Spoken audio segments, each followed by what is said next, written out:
बिजली में इन्होंने जो मीटर का अधिभार है वो 2-3 गुना फालतू कर दिया है। उसपे पहले 125 रुपए के करीब आता था अधिभार, अब 350 रुपए के करीब आ गया। उसको घुमा फिरा के बिजली का बिल इतना कर दिया है, वो कहते हैं हम सब्सिडी भी दे रहे हैं और बिजली मुफ्त दे रहे हैं। ऐसा कुछ भी नहीं है।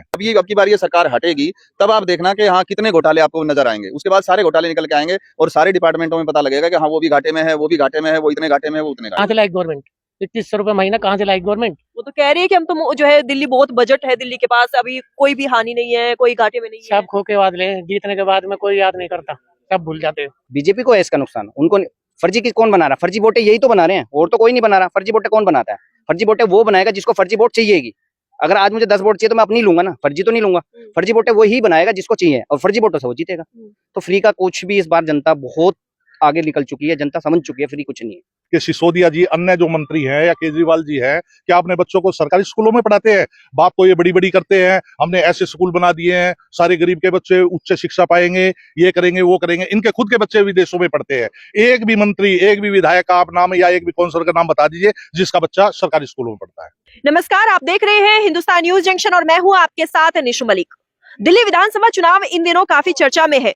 हर पार्टी मैदान में उतरकर मुद्दों पर बात कर रही है, कुछ पार्टियां वादे भी कर रही है, तो कुछ पार्टियों ने अपनी लिस्ट भी जारी कर दी है। प्रत्याशियों में अभी बीजेपी न जाने कौन सी देरी में लगी हुई है, कहां किसको ढूंढ रही है, ये देखना काफी दिलचस्प होगा कि कौन सी सीट से किसको जो है टिकट देकर उम्मीदवार घोषित करेगी।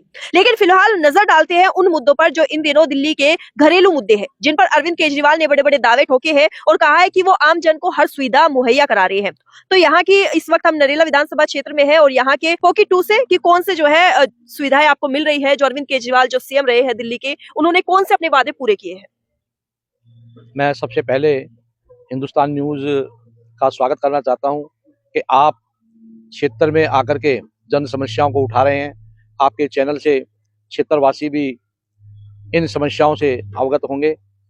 जहां तक मुद्दों की बात है, जब से दिल्ली सरकार में केजरीवाल जी आए हैं, आम आदमी पार्टी के नाम से जो जानी जाती है पार्टी, आम आदमी का नाम जरूर लिया जाता है, पर यहाँ पर व्यक्ति विशेष का जो उत्थान हो रहा है वो आपसे कोई छिपा नहीं है। इन्होंने जो भी वादे किए थे उसमें एक भी पूरा नहीं हुआ है जी। स्वास्थ्य की बात लें तो किसी भी क्षेत्र में कोई नया हॉस्पिटल नहीं बना है, और जहां हॉस्पिटल हैं वहां पर दवाइयां नहीं है, डॉक्टर नहीं है, वहां पर किसी प्रकार की जन सुविधाएं या इंस्ट्रूमेंट वहां पर नहीं है जी।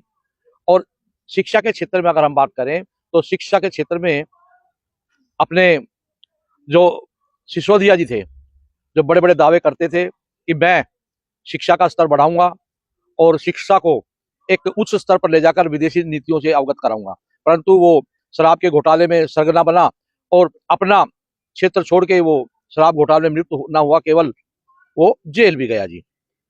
इसके अलावा और मुद्दे पड़े हैं। वृद्ध पेंशन, जो बुजुर्गों की जो पेंशन थी वो उन्होंने बंद की हुई है।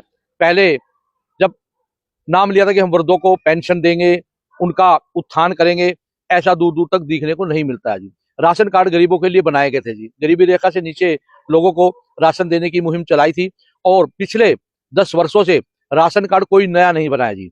अगर जिसके पुराने बने हुए हैं, अगर उसमें किसी को बच्चा है, उसका जन्म हुआ है, तो उसमें उसका नाम नया अंकित नहीं किया गया जी। जिस बच्चे की शादी हुई है, उनकी पुत्र वधू घर पे आई है, तो उन बुजुर्गों ने बार बार कहने के बावजूद राशन कार्ड में उन बहुओं का नाम नहीं चढ़ाया जी। इसके अलावा और जितने भी मुद्दे आप छुएंगे सब निष्फल रहे हैं जी। मैं तो आपके हिंदुस्तान न्यूज के माध्यम से यही कहना चाहता हूं कि इस बार भारतीय जनता पार्टी की जो सरकार है वो निश्चित तौर पर आएगी, और पिछले जो बचे कार्य हैं, पिछले 10 वर्षों से जो दिल्ली सरकार ने इस दिल्ली की जनता को तराही तराही करके उनका शोषण किया है, उससे निजात पाएंगी। आपने जैसे वृद्ध पेंशन की बात कही है, वो मुद्दा तो इस बार भी आम आदमी पार्टी लेकर आई है। लेकर के आई है, वो हर बार लेकर के आती है, परंतु उनको इम्प्लीमेंट नहीं करती हैं जी। अगर इम्प्लीमेंट करें तो उसमें तो कोई दो बात ही ना हो, हम इस विषय को ना उठाएं। अब इसके अलावा आप देखिए, अभी केंद्र सरकार की ओर से एक योजना आई थी 5 लाख तक का दिल्ली वासियों को, हाँ जी, दिल्ली वासियों को फ्री इलाज किया जाएगा। उन्होंने यहाँ पर लागू नहीं होने दिया जी। तो इसका मतलब आप समझ सकते हो, दिल्ली का वो उत्थान करना नहीं चाहते जी। वो चाहते हैं कि दिल्ली इसी तरीके भटकती रहे, परेशान होती रहे और इसी तरीके से परेशानी से जूझती रहे। गरीब आदमी कहाँ से अपना इलाज कराएगा जी। बात करते हैं बड़ी बड़ी, परंतु खोखले वादे करके अपने आप को ठगा सा महसूस करती है जनता। जैसे बीजेपी का आयुष्मान कार्ड योजना थी, तो वो दिल्ली में अपनी एक अलग से जो है योजना लेकर आ रहे हैं कि हम 60 साल से बड़ों का जो है मुफ्त में इलाज कराएंगे, जितना भी इलाज का खर्चा होगा सरकार उठाएगी। सरकार तो उठाएगी, जो सरकार पहले से उठा रही है। केंद्र सरकार अगर इस बात को लागू कर रही है कि गरीबों का उत्थान करे, इसमें हर एक व्यक्ति, गरीब की भी बात नहीं है, इसमें अगर जो संपन्न परिवार भी, तो वो भी अपना इलाज 5 लाख तक का फ्री करा सकता है जी। तो उसको लागू कर देना जी, उसको लागू नहीं कर रहे, अपना नाम ले रहे हैं। अभी जितना भी पिछले 5 वर्षों से, 6 वर्षों से, 7 वर्षों से जो राशन दिया जा रहा है, ये सब केंद्र की ओर से दिया जा रहा है। जितनी भी बसें यहाँ पर दिल्ली में आई हैं, इन्होंने अपने बड़े बड़े होर्डिंग और पोस्टर लगा रखे, पीछे अपना केजरीवाल का फोटो, और वहां पर जो अपने मंत्री, परिवहन मंत्री थे, उनका फोटो लगाया हुआ है। पर ये सारी बसें केंद्र सरकार की ओर से आयोजित की गई थी। अच्छा, ये डीटीसी जो घाटे में जा रही है, क्या ये सच है? ये बिल्कुल सच है। केवल डीटीसी घाटे में नहीं जा रही जी, इन्होंने पानी का इतना बड़ा घोटाला किया है, अगर उसको मैं छूंगा तो आपको काफी टाइम लगेगा, क्योंकि उन्होंने इसमें भी बड़ा घोटाला किया है, पानी के ऊपर भी। और इन्होंने कही थी मैं पानी फ्री दूंगा, बिजली फ्री दूंगा, परंतु कहीं किसी प्रकार की कोई इसमें गुंजाइश नजर नहीं आती। कोई भी चीज फ्री नहीं है जी, सब पे करके ही अपना गुजारा कर रहे हैं जी। पानी पीने का नहीं है। शौचालय को देख लीजिए, अगर हम निगम की बात करें तो निगम में भी इतना बुरा हाल है कि यहाँ पर नालियां भरी पड़ी हैं, नाले भरे पड़े हैं, जो गलियां हैं गांव की, शहर की, वो सब टूटी पड़ी हैं। किसी प्रकार का कोई भी नया काम नहीं हुआ है जी। अच्छा, जो यमुना की सफाई के लिए 8,000 करोड़ का जो मुद्दा उठा हुआ है, क्या वो 8,000 करोड़ रुपए दिए गए थे? बिल्कुल दिए गए थे, परंतु इन्होंने कहीं ना कहीं वो कर करके अपना पेट भरा है। इन्होंने हर जिस भी मुद्दे को आप छुओगे, उसी में इन्होंने भ्रष्टाचार किया है और घोटाले पर घोटाला किया है जी। तो इस बार क्या रहेगा चुनाव में? इस बार निश्चित तौर पर जनता ने मन बनाया है कि बीजेपी सरकार निश्चित तौर पर आने वाली है, और जितने भी कार्य रुके पड़े हैं वो सभी पूर्ण होंगे, क्योंकि डबल इंजन की सरकार आएगी। केंद्र में सरकार है, दिल्ली में भी सरकार होगी, तो इसमें सभी समस्याओं से निजात क्षेत्रवासी पाएंगे जी। जैसे ये मुफ्त की जो बातें चलती है, मुफ्त में क्या मुफ्त की जो योजनाएं है वो मिलती है, उससे जनता संतुष्ट है कि मिलनी चाहिए? नहीं, फ्री तो इसमें कुछ भी नहीं है। जैसे अब बिजली को ही ले लीजिए, बिजली में इन्होंने जो मीटर का अधिभार है वो 2-3 गुना फालतू कर दिया है। उसपे पहले 125 रुपए के करीब आता था अधिभार, अब 350 रुपए के करीब आ गया। उसको घुमा फिरा के बिजली का बिल इतना कर दिया है, वो कहते हैं हम सब्सिडी भी दे रहे हैं और बिजली मुफ्त दे रहे हैं। ऐसा कुछ भी नहीं है। ये बिजली, पानी और सड़कों पे महिलाओं को मुफ्त में यात्रा करवाना, ये जो योजनाएं हैं, इनसे क्या दिल्ली को लाभ हुआ है या हानि हुई है? दिल्ली को हानि हुई है। इसमें क्या है, ये जो सारी सरकार है, आपकी सरकार जो है सारी घाटे में क्यों गई है? जैसे डीटीसी में महिलाओं को टिकट फ्री करा दिया है, और अन्य घोटाले हैं। इसमें मार्शल लगाए गए थे, उनको वेतन नहीं दिया गया। क्यों नहीं दिया गया? अगर जो प्रॉफिट में है तो उनको वेतन देना चाहिए था। और एक हाँ, इन्होंने मतलब कि वॉलंटियर बनाए थे, उनको पे नहीं दिया, उनको बेचारों को गुजारा करना मुश्किल हो गया। तो ये अगर प्रॉफिट में है सरकार, तो इनको तनख्वाह क्यों नहीं दी गई?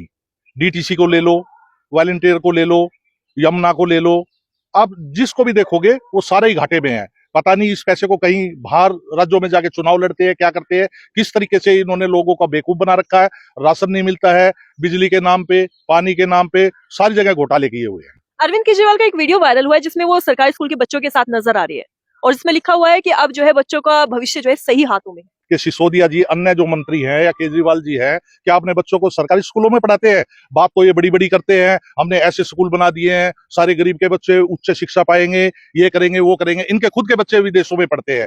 एक भी मंत्री, एक भी विधायक का आप नाम या एक भी काउंसलर का नाम बता दीजिए जिसका बच्चा सरकारी स्कूलों में पढ़ता है। यानी कि जो यहाँ पे बात करते हैं शिक्षा की, वो भी झूठी है। और मेडिकल की अगर बात करें तो मोहल्ला क्लिनिक कितने आपके एरिया में है और कितने संचालित हो रहे हैं? मोहल्ला क्लिनिक की बात करो तो जहां भी मोहल्ला क्लिनिक खुले हैं, क्लिनिक में कुछ भी नहीं है, ना तो दवाइयां ना कुछ है, सारे बंद पड़े हैं। डॉक्टर कभी जब पहले स्टार्टिंग में किया था थोड़ा बहुत बैठते थे, अब आपको वहां जाके देखोगे तो समय के नशेड़ी वहां बैठते हैं, और इतना बुरा हाल है। वहां बाथरूम बना रखा है, टॉयलेट करते हैं, इतना बुरा हाल है। उसके नाम से भी इन्होंने मतलब के करोड़ों रुपयों का गमन किया है। अच्छा, नशे की बात है, नशे में एक के साथ एक फ्री बोतल जो दिल्ली में बटी थी, उससे जनता कितनी खुश थी? पीने वाले खुश थे, ना पीने वाले खुश नहीं थे। अभी भी जनता कह रही है अरे एक के साथ एक फ्री मिल रही थी, मौज आई हुई थी। वो नशे वाली बात है, वो ठीक नहीं है, एक के साथ एक फ्री। तो अभी क्या चाहते हैं? दिल्ली के जो विधानसभा चुनाव है, इसमें क्या इस बार जो है जनता सोच रही है? बदलाव आएगा आपका। बदलाव आएगा। बदलाव की ओर कदम क्यों बढ़ा रही है दिल्ली, जब सब कुछ ठीक चल रहा काम है? ही नहीं है, ठीक है। हरिचंद्र हॉस्पिटल है, यहाँ दूर दूर तक नहीं है, दवाई नहीं मिलेगी, डॉक्टर नहीं मिलेंगे। आदमी जाएगा मरीज, डॉक्टर ही नहीं है हमारे पास है इस बीमारी के, कहाँ जाएगा? अम्बेडकर है रिठाला के पास, इधर भवाना के पास है, यहाँ कोई है ही नहीं एक हॉस्पिटल, उसमें दवाई नहीं है, डॉक्टर नहीं है, मतलब सिर्फ बाहर से दिखा रहे हैं कि सब ठीक है, अंदर कुछ नहीं है। अच्छा, जो सरकारी योजनाएं जो जनता को मिल रही है कि नहीं मिल रही? देखो हमने तो ली नहीं है सरकारी योजना एक भी। ना हम राशन लेते ना कुछ लेते, अपना अपना कमाते अपना खाते। अच्छा, जो इस बार बड़े बड़े वादे हो रहे हैं, 2100 रुपए महिलाओं को दिए जाएंगे, बुजुर्गों का इलाज मुफ्त में होगा, और भी न जाने कितनी कुछ नहीं योजनाएं, मिलेगा, कुछ नहीं मिलेगा। कुछ नहीं मिलेगा। कहाँ से लाएगी गवर्नमेंट? 2100 रुपए महीना कहाँ से लाएगी गवर्नमेंट? वो तो कह रही है कि हम तो जो है दिल्ली बहुत बजट है दिल्ली के पास, अभी कोई भी हानि नहीं है, कोई घाटे में नहीं है। सब खो के बाद ले, जीतने के बाद में कोई याद नहीं करता, सब भूल जाते हो। अच्छा, आपके नरेला क्षेत्र से कोई है ऐसा चेहरा जिसको टिकट मिले तो ये इस क्षेत्र का सुधार हो? देखते हैं कि अब किसका होता है, या बस पार्टी पर नजर है? पार्टी बना जाए। अच्छा, पार्टी पे इतना भरोसा है, आप तो महिलाएं हैं, 2100 रुपए का फायदा उठाएंगी? भैया ना तो बत्ती के बिल लगाने देते हैं, बत्ती के बिल बहुत महंगा कर दिया है, पानी का बिल बहुत पानी बढ़ा दिए हैं। मैं गरीब आदमी मैं कहाँ से दूंगी? अरविंद केजरीवाल तो कहते हैं हम तो फ्री में दे रहे हैं। ना मुझे राशन मिलता है, ना राशन कार्ड बनाया है मेरा, तो बताओ मैं क्या करूँ? कैसे बच्चन को पालूं मैं? तो महिलाओं के लिए तो इतनी सारी योजनाएं आम आदमी पार्टी ने चलाई है, कुछ नहीं मिलता है, कोई लाभ नहीं मिल रहा नहीं है। नहीं कुछ नहीं मिलता है। कि भाई योजना तो तब दीजिएगा जब वोट आप इनके बनाएंगे, वोटर कार्ड बनाएंगे, वो भी सरकार नहीं कर रही है। जो उनका वोट बैंक है वो उनकी वोटें ही बना रहे हैं। जो उनका वोट बैंक नहीं है उनके बारे में वो नहीं सोच रहे हैं। उनको पता है कि हमारा वोट बैंक कौन है, और उन्हीं के लिए वो जो योजनाएं भी ला रहे हैं वो अपने वोट बैंक की तरफ से ही ला रहे हैं कि हाँ उन्हीं को जो सुविधाएं मिलनी चाहिए वही हमारा वोट बैंक पक्का है। अगर आप रोहिंग्या को ही वोट बैंक बनाओगे तो दिल्ली के विकास की बात कहाँ रह जाएगी फिर? दिल्ली के विकास के बारे में कैसे आप कर सकते हो, या दिल्ली का विकास कैसे कर सकते हो अगर वही वोट बैंक रहा तो? अच्छा, आपकी नजर में लगता है कि ये जो अरविंद केजरीवाल की सरकार है वो इस बार दिल्ली में आएगी या नहीं आएगी? मुझे नहीं लगता अब नहीं की बार आएगी। आएगी, नहीं लगता। अच्छा, वजह क्या होगी क्योंकि वो पीछे हटने की? पिछली बार 10-15 सालों से देख रही है जनता कि क्या दिल्ली 10 साल पीछे जा चुकी है। दिल्ली के हालात ऐसे खराब हैं, सारे डिपार्टमेंट घाटे में जा रहे हैं। दिल्ली में ना सफाई व्यवस्था है, कूड़े के ढेर लगे हुए हैं, पार्कों की हालत खराब है, सब जगह बुरा हाल है, हर आदमी परेशान है। अच्छा, आज भी लोग ये कह रहे हैं कि शीला दीक्षित की सरकार में जो बात थी वो शायद किसी और सरकार में ना हो। शीला दीक्षित के टाइम पे कॉमनवेल्थ गेम हुए थे तो उस दौरान उनको फंड काफी मिला था, तो उस पे वो विकास थोड़ा सा हो गया था, तो लोगों के दिमाग में वो चीज है कि हाँ उस दौरान भाई थोड़ा विकास हो गया था। वो विकास हुआ था कॉमनवेल्थ गेम की वजह से, और उसी दौरान उनको फंड बहुत मिला था। फंड मिला था तो उन्होंने कुछ लगा दिया। घोटाला तो उसमें भी हुआ था, उसमें भी हुआ था, कलमाड़ी उसमें फंसे थे और भी फंसे थे, तो उसमें भी घोटाला हुआ था। घोटाले तो अभी चल रहे हैं, अभी तो जेल से निकले हैं बाहर, नहीं तो जेल में ही पड़े थे। क्यों पड़े थे? अच्छा, अरविंद केजरीवाल जैसे अभी बेल पर बाहर है, ऐसे में वो मुख्यमंत्री का चेहरा बन के आए, तो लगता है आपको कि जनता भरोसा करेगी? अब की बार भरोसा नहीं करेगी। पिछली बार वो फंस गए थे, लोग भरोसा कर गए थे और विश्वास करके उनको ले आए थे, इसीलिए तो वो जुमले छोड़ रहे हैं कि हाँ हम 2100 उनको देंगे और भाई उनकी भी पेंशन बना देंगे, ये चीज फ्री कर देंगे, वो चीज फ्री कर देंगे। वो इसीलिए तो कर रहे हैं कि उनको डर लग रहा है अब कि हाँ अब की बार नहीं आ पाएंगे हम। लेकिन जो नीचे तबके के लोग हैं वो फिर भी आ जाते हैं, रेवड़ी के बकाये में तो फिर भी जनता हाँ वो आ जाते हैं बहकावे में, लेकिन उससे विकास की बात नहीं कर सकते ना। आप देश को आगे बढ़ाने की बात नहीं कर सकते, और जो योजनाएं हैं वो लागू करने की बात नहीं कर सकते। अब की बार ये सरकार हटेगी तब आप देखना कि हाँ कितने घोटाले आपको नजर आएंगे। उसके बाद सारे घोटाले निकल के आएंगे और सारे डिपार्टमेंटों में पता लगेगा कि हाँ वो भी घाटे में है, वो भी घाटे में है, वो इतने घाटे में है, वो उतने घाटे में है। वो तो कहते हैं कि बीजेपी पार्टी काम नहीं करने देती, एलजी को बीच में वो बैठा उनका दिया। पुरानी आदत है, वो जनता को किसी तरह तो बहकाएंगे ना, कोई बात तो कहेंगे ही वो, नहीं तो जनता को कैसे पता लगेगा? वो इल्जाम सीधा बीजेपी पे डाल देते हैं, मोदी पे डाल देते हैं। बस वो उनको ये है कि हाँ भाई जनता भ्रमित होती रहे कि हाँ भाई वो उसकी वजह से नहीं हो रहा, ये तो बेचारा कर रहा है, पर वो नहीं करने दे रहे। अच्छा, इससे पहले तो बीजेपी सरकार भी 14 साल तक रही थी एमसीडी में, तब कैसे हालत थी और अब कैसे? तब ठीक चल रहा था, फिर भी तब ठीक हो रहा था, अब वो हालत नहीं है। यानी अब गड़बड़ हो गई है। हाँ इसीलिए। अब चेंज आएगा, बदलाव आएगा। कि क्या वो अपने घर से देगा? अपने घर से कुछ नहीं देता कोई भी लीडर है या कोई भी नेता। फ्री का सिर्फ एक उन्होंने जो लेबर तबका है बेचारा उसको चाहते हैं कि वो वोट हमें मिल जाए, फ्री में बेचारा अपना घर चला लेगा। उसको क्या है कि 2000 रुपए मिल गए, डेली मजदूर है 1000 रुपए कमाता है, 2000 मिल रहे हैं, मेरा तो घर चल गया। वो ही वोटें उनको जाती हैं, अदरवाइज उनको कोई वोटें नहीं जाएंगी।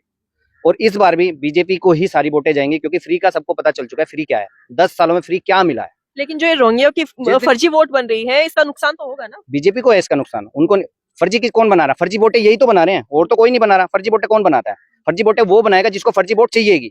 अगर आज मुझे 10 वोट चाहिए तो मैं अपनी लूंगा ना, फर्जी तो नहीं लूंगा। फर्जी वोटें वही बनाएगा जिसको चाहिए, और फर्जी वोटों से वो जीतेगा। तो फ्री का कुछ भी इस बार जनता बहुत आगे निकल चुकी है, जनता समझ चुकी है फ्री कुछ नहीं है। अच्छा, अगर अरविंद केजरीवाल की ही सरकार बनती है तो इसका जो ठीक रहा है ईवीएम पे तो बीजेपी नहीं ये फोड़ेगी, देखो- तो क्या रोहिंग्या पे फोड़ा जाएगा? ईवीएम का तो ठीक रहा, कोई भी इलेक्शन उठा लो, जब जहाँ पे ये जीते वहां क्यों नहीं कहते वो मशीन ईवीएम वो खराब नहीं होती? जहाँ पे अगर बीजेपी नहीं है या दूसरा कैंडिडेट जीतता है तो वो मशीन किसकी है? वो भी तो ईवीएम ही है, क्या वो नहीं खराब होगी? तो ये तो ईवीएम का तो बहाना है, बाकी तो जनता पढ़ी लिखी होगी है। अच्छा, आप मानते हैं कि रोहिंग्या जो है बीजेपी को हराने में और अरविंद केजरीवाल को जिताने में हेल्प करेंगे? बिल्कुल पूरी हेल्प करेंगे। तो इसमें बीजेपी क्यों नहीं कर रही है कुछ? बीजेपी गलत काम करती नहीं ना, गलत काम कैसे करेगी? तो जांच तो करा सकती जांच है। करा सकती है, जांच होएगी, और जो जांच में इनके जो जांच होती है उसमें लिप्त भी होते हैं, जेल भी जाते हैं। जिस भी मुद्दे पे जांच हुई है उसमें करप्ट पाए हैं ना ये। अच्छा, आपको भी लगता है कि जो अरविंद केजरीवाल जेल गए थे, मनीष सिसोदिया जी गए थे, संजय सिंह जी गए थे, वो बात सच थी? देखो जी, कहीं ना कहीं सच तो है ही, जब भी तो जेल गया, नहीं तो आम पब्लिक में से क्यों नहीं गया जेल कोई?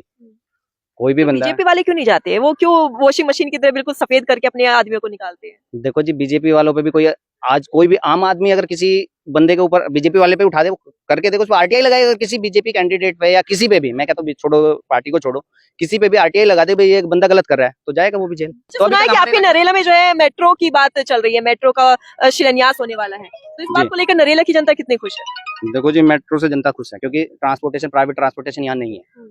आज नरेला, रोहिणी और द्वारका तीनों एक साथ में उपनगर घोषित हुए थे किसी टाइम पे। आज द्वारका, नरेला को उसको रोहिणी को देखो कहाँ है, नरेला बहुत पिछड़ चुका है, उनसे कम 20 साल पीछे है। क्यों? क्योंकि यहाँ पे किसी भी जनता के लिए किसी ने भी लीडर ने कोई ध्यान नहीं दिया, ना कोई मेट्रो आई, ना कोई प्राइवेट हॉस्पिटल या कोई सरकारी अच्छा हॉस्पिटल। आज यहाँ पे किसी को कोई भी सड़कों की हालत खराब, किसी को इमरजेंसी हो जाए यहाँ पे आप कहीं भी नहीं लेके जा सकते उसको, इतना उसको दिल्ली लेके जाओगे बंदा खत्म। तो इधर किसी भी गवर्नमेंट ने ध्यान नहीं है। जब तक गवर्नमेंट नहीं बदलेगी, देखो बदलाव, हमेशा बदलाव होना चाहिए, पता तभी चलता है कौन अच्छा है कौन बुरा है। जब बीजेपी के साथ क्यों बदलाव नहीं किया इस बार? तीसरी बार क्यों मुख्य वो प्रधानमंत्री 15 साल कांग्रेस रह के चली गई, 10 साल ये हो गए, तो हम तो चाहते हैं ना अब इस बार बीजेपी को भी देखे ना, बदलाव आएगा तभी तो पता चलेगा ना ये लीडर अच्छा है। देश में महंगाई की मार बीजेपी के कारण आई है, ऐसे आम लोग कहते हैं। ये गलत है जी। किसी भी चीज को लेवल पे लाने के लिए ना बहुत मेहनत करनी पड़ती है। आप एक किसी चीज को, हम अपना बजट अगर हम खुद ही बिगाड़ लेंगे, अगर हम उसको लेवल पे लाएंगे तो पहले हमें सख्त तो होना ही पड़ेगा, और जब तक हम सख्त नहीं होंगे तो हमारा बजट कैसे आएगा? तो ये बीजेपी थोड़ा सख्त होएगी तभी काम होगा। और सख्ती जो है आम जनता को पसंद आ रही है। बिल्कुल आएगी शक्ति आम जनता को। देखो पढ़ा लिखा जो भी बंदा होगा शक्ति पसंद क्यों नहीं आएगी? जब उसका भविष्य सुधरेगा, उसके बच्चों का भविष्य सुधरेगा तो क्यों नहीं पसंद आएगी शक्ति? आज हम अपने बच्चे के लिए शक्ति करेंगे, उसको पढ़ाएंगे, लेकिन सख्त होकर पढ़ाएंगे, तो जब वो कुछ बन जाएगा तब उसको दिमाग में आएगा कि हाँ मेरे लिए मेरा शक्ति थी मेरे पीछे, तभी मैं बन चुका हूँ। आज हम शक्ति करेंगे तभी तो आगे निकलेंगे। अगर यहाँ पर बीजेपी की सरकार आ जाती है तो बड़ा ही रिकॉर्ड होगा कि बीजेपी की सरकार भी दिल्ली के लिए कुछ करने को लेकर जो ठान के मन में आएगी, उस बात को कितना पूरा करेगी, ये देखना काफी दिलचस्प होगा। हालांकि उससे पहले तो टिकट पर जरा नजर डालें कि जो है किसको टिकट यहाँ से मिलेगी, कौन कहाँ से उम्मीदवार बनेगा, ये देखना काफी दिलचस्प होगा। तो विधानसभा चुनाव में हमारे साथ बने रहिए और देखते रहिए हिंदुस्तान न्यूज जंक्शन।